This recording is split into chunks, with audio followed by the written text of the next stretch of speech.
Must have been quite the welfare office. It was. Everyone had a poignant story. They're creating the play of their own accord. No notes, no outline. This isn't a thriller, Sydney. It doesn't rely on intricate plotting and contrived theatrics. These are real people. All I'm doing is bringing them on and letting them spell out their dreams and frustrations, their anger at the bureaucracy. Joe Papp will have a messenger at the door in any minute. I was thinking of him as a possible producer. Do you know him? Slightly. Let me see. Sure, if you'd like to, but I'd really rather wait till the draft is done. Give you it all in one glorious bundle. Would you mind? Sure, what's another hour or so? It's going to take 3 or 4 weeks, I think. At the rate you're going, you're gonna have a trilogy by then. Nothing doing. I'm thinking. Why don't you invite her over? 10 door. Talking to her might spark something. You think we should risk having her on the premises? Maybe not when the moon is full, but any other time. Why not? Look at that egg she laid on the Griffin show. Well, she got rattled by the amazing Kruskin describing all of her husbands in such great detail. Oh, I forgot to mention, Belle Forrester called. Wanted to know if she could bring over a casserole or come sew a button. I told her we were managing just fine. No. Don't. We don't want to break the flow, do we?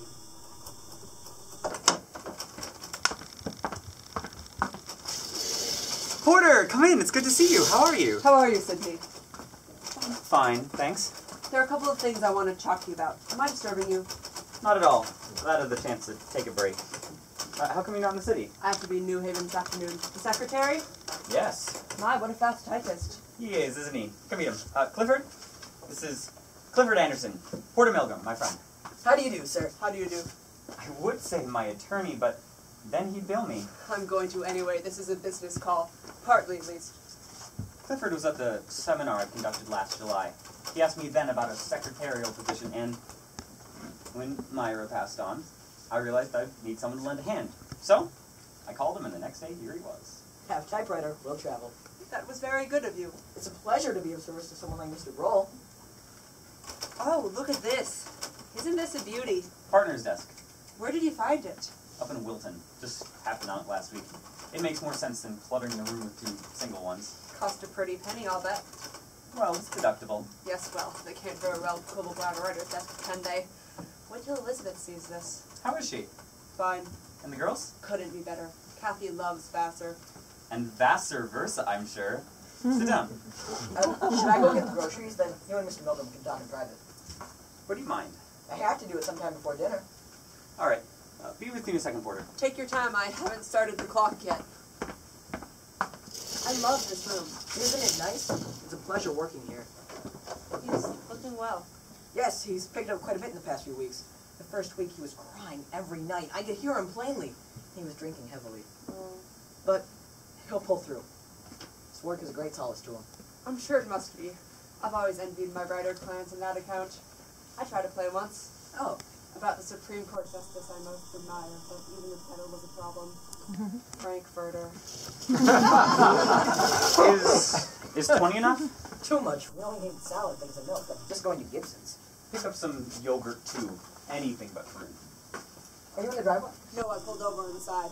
Well, nice meeting you, or see you later, whichever it turns out to be. I'm sure we'll be seeing each other again. Pleasant young fellow. Good looking, too. Yes. Do you think he's gay? A homosexual? I know what gay means, Sydney. Elizabeth told me long ago. No, he didn't strike me that way. I have a sneaking suspicion he might be. But, as long as he does his job well, I suppose it's none of my business, is it? Well, in essence, I suppose he is a domestic employee, and I think that in such matters of circumstance, his sexual preference could be a legitimate matter of concern. I wasn't asking for a legal opinion. I'm just saying it's not really my business. Oh, in that case, no, it isn't. Besides, people would talk if I took in a female secretary, wouldn't they? If she were under 80. That's what I thought. So, I called Clifford. I'm glad to see you looking so well. That's the main reason I've come. I was delegated by Elizabeth and the Wessons and the Harveys. That young man has been disturbing all colors, and we were afraid you might be doing worse than he was letting on. Obviously, that's not... Well, I'm not up to socializing yet, but I'm coming through. The work is a great solace to me. What do you want to now? A play about ESP. How about Tim Dort's in the McBain cottage, you know? Yes, I do. Tell me, is it true what everyone's been saying that... Do you mind talking about this? No, not at all. Go ahead. Did she really point to the spot on the floor where Myra was going to fall? No. Nothing like that. Nothing at all like that. She simply came here and said, there's pain, there's great pain in this lady's chest. And Myra said, well, there's slight pain. And Helga said, well, with the history, you should go see a doctor, which is what I've been telling her for days. It's uncanny being able to sense things in that way. I would think you'd be able to write a very fine thriller on the subject. Well, it's coming along. Business time. Yes. First item on the agenda is your will. Now that Myra's gone, you want to have it looked over. As it stands, if anything should happen to you, your cousin Van Vancouver would inherit. Do you want to leave it that way? I don't know, I'll think about it. Do. Don't laugh. And this is the second item. Now, it's only approximate because I don't have up-to-date appraisals on the real estate yet, but that's roughly what you could expect, give or take a few $1,000s. To know there's this much. Then Myra must have been keeping a few secrets. She knew her records were in apple pie order. How much of this is the government going to take? Not too much, really. The first $250,000 of that is exempt from the federal taxes, and the state tax, which starts at 2%, is only a few percent. There's one more point, Sydney. I was talking to Maury Escher at the planning board meeting last night, and he told me you spoke to him about selling off a few acres. I think I will now. You can't, not yet anyway. You'll have to wait till the will goes through probate. I know that. I was just asking him what he thought I could get. Oh, then he was the one who jumped the gun, not you. I wanted to make sure you were clear on the point. What's the procedure? You dictate and he types? No, I do my own typing, but I'm going to have him retype the final draft. And he does letters. Is that what he was working on before? Letters? No, a play of his own. Oh, the seminar, of course. Started it yesterday and will probably finish it tomorrow. I hope he's not stealing your ESP idea. Have you discussed it with him? What makes you say that? He locked what he was working on into the drawer. Unobtrusively, but I noticed. Then again, he might be afraid you'll steal his idea. Hardly. Life in a welfare office. The dreams and frustrations of half a dozen people you just as soon wouldn't spend an evening with. He's worked in a welfare office? Yes, that's what he was doing before. Then it may only be force of habit. People in large offices often lock their desks. Unobtrusively? Just the reverse, I think. Hey, everybody, I'm locking my desk. It may simply be his way of doing things. I'm sorry if I've caused any worry. The suspicious legal mind. Probably he's exactly what he seems, an honest and helpful young man, completely trustworthy. Yes. Probably. Well, I'd better get moving if I'm to be in New Haven by noon. Trustees luncheon at Old Eli. Has the check from the insurance company come yet? No, not yet. I'll send them a letter first thing in the morning. Thanks. I'd appreciate that. Will you come have dinner with us? I think in a few weeks I'll be ready to face the world. Good enough. Take care. Give my love to Elizabeth. I will. And the girls.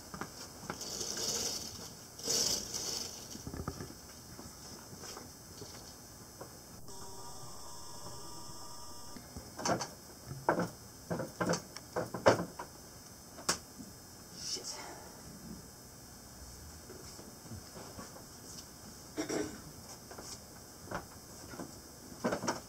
Come.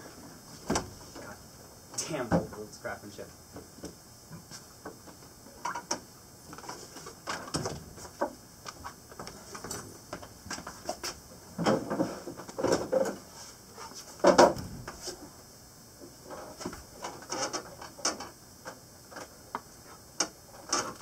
Oh, Jesus Christmas!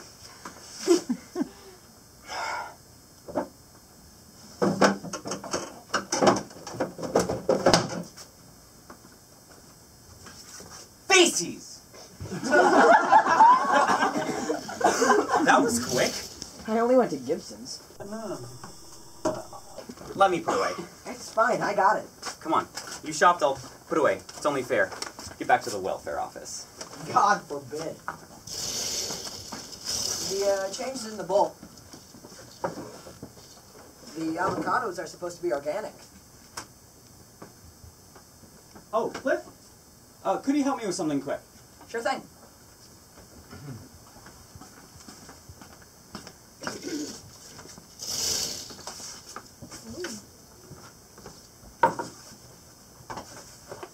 Where are you? Where are you? Hey, wait! There you are. I thought you didn't hear, so I came around. Need those Olympic fingers. Beer? Now? Got a sudden mad craving as in the commercials. You know you can use an opener on these. Really? What did they expect to read this, roaches?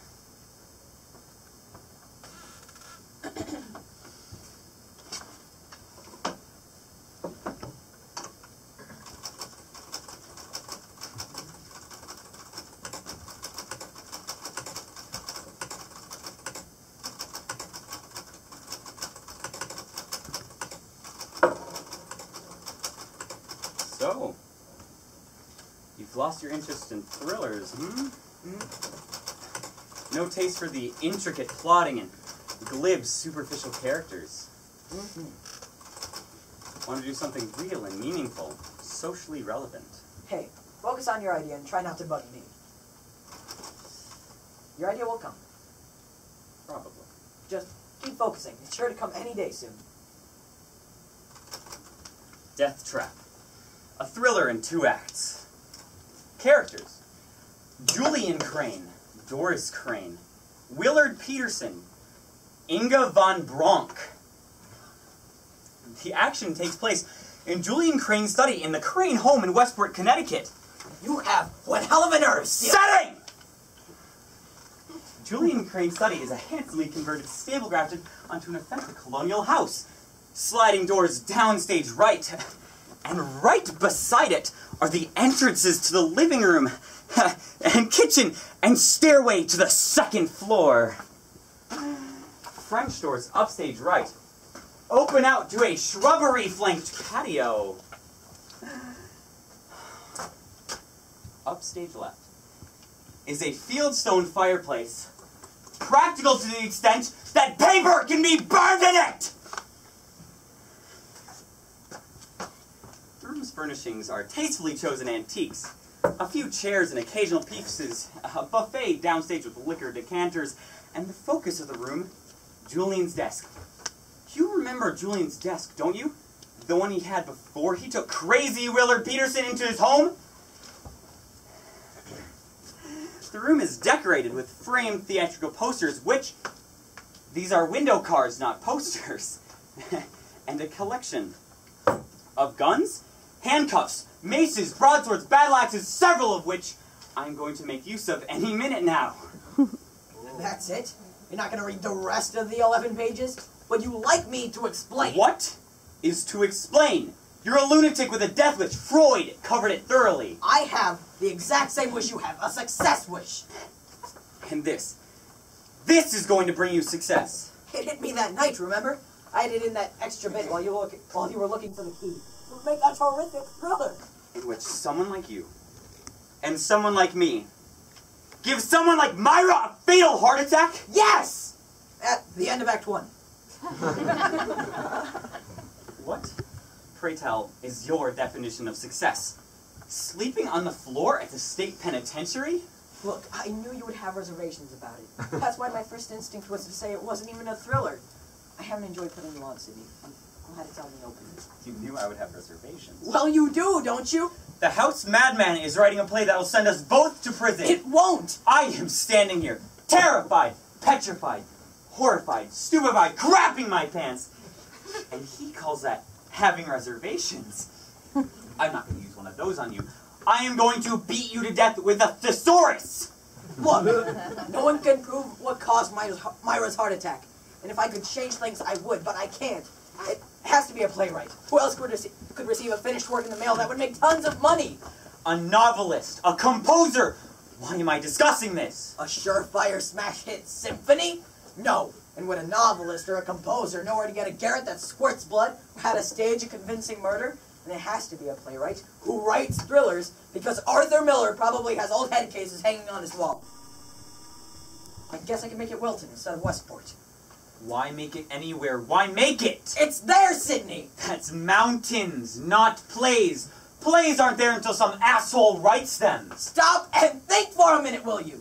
Everything we did to convince Myra she was seeing a real murder would have the exact same effect on the audience. Didn't we give a play? Didn't we write it? Rehearse it? Wasn't she our audience? Scene 1. Julian tells Doris about this terrific play he's received in the mail. He jokes about killing for it, then calls Willard and invites him over. Scene... The audience thinks the exact thing Doris thinks. Julian might kill Willard. Scene 2. Everything that happened from the moment we came through that door! All the little ups and downs we put in to make it ring true. Everything. The I'm expecting a phone call bit. All of it. Tightened up a little, naturally. And then the strangling, which frightens the audience as much as it does Doris. No wonder you didn't need an outline. It's all up here, every bit of it. Scene 3, Inga Van Bronk. A few laughs, right? Can't hurt. Then, the lights are starting to dim. And look, Julian and Doris are getting ready to go upstairs. It looks like the actor's drawing to a sort of so-so close. And pow! In comes Willard out from the grave and seeking vengeance. Shock? Surprise? Doris has her heart attack. And then, slowly, we see Julian get up from the fake beating. And that's when the audience realizes that Julian and Willard are in cahoots! That there is no surefire thriller, and that Willard is moving in! Now tell me, isn't that a surefire first act? Yes. And what an intermission. 20 years to life. Look, I know it's going to be a little sticky, but everyone's opening up about everything these days.